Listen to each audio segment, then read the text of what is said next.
On a second little video here about Jesus Christ, who was married, probably to Mary, and had children, and had a summer home in France, which a lot of the wealthy Jewish people from that part of the world did have. And there's even been people that have said that a lot of the French people have that kind of blood, and then we'd have to say Semitic. I see it genetically, and I see Semitic features in many places, not excluding my line. And I know where the so-called Celtic blood came from. The vast majority came from Indus River Valley in India, and when that dried up, they made a mass exodus across Europe. And I mean, the Celtic word for river is verbatim for the Hindu or Hindus, one of them, language, and the ancient language of the people from India. So they're a little darker over there, and they have predominantly black straight hair, but that might have to do with some kind of intermixing that took place in an unrecorded time with the Orientals. Who knows? But the Indus people definitely made it all the way across Europe, and this is just to illustrate the fact that people got around a lot more than we gave them credit for. They had very well developed sea travel, they had highways, they had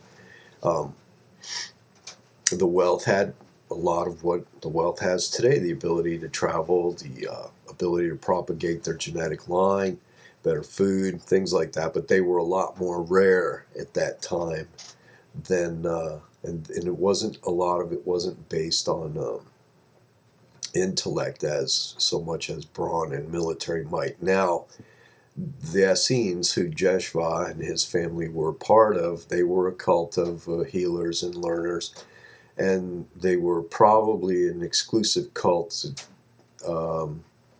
pretty much reserved for the wealthy people and their children.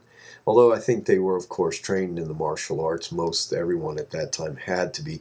But overall, for their level of understanding and their hygiene and things like that, they were all barbarians. It's embarrassing to think about that. No matter how learned they were, no matter how rich they were all barbarians. And of course, they could build some good things. They had enough slaves and things like that. But other than that, they were embarrassing. So, this is just something that people need to know. And Jesus was married. He had children. They became the Merovingian line in Europe.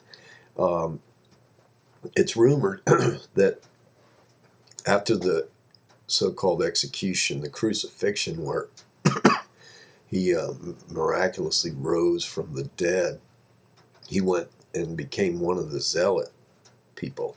And some of his apostles were zealots. So that's very possible that he died at the age of 90-something at Masada. And that's also very possible, especially for someone of his station in life. One thing that people don't understand, though, you hardly ever hear it brought up, is the fact of the number 13, Christ and his coven. That was usually a coven is 13 people of the same sex with one leader and 12 followers.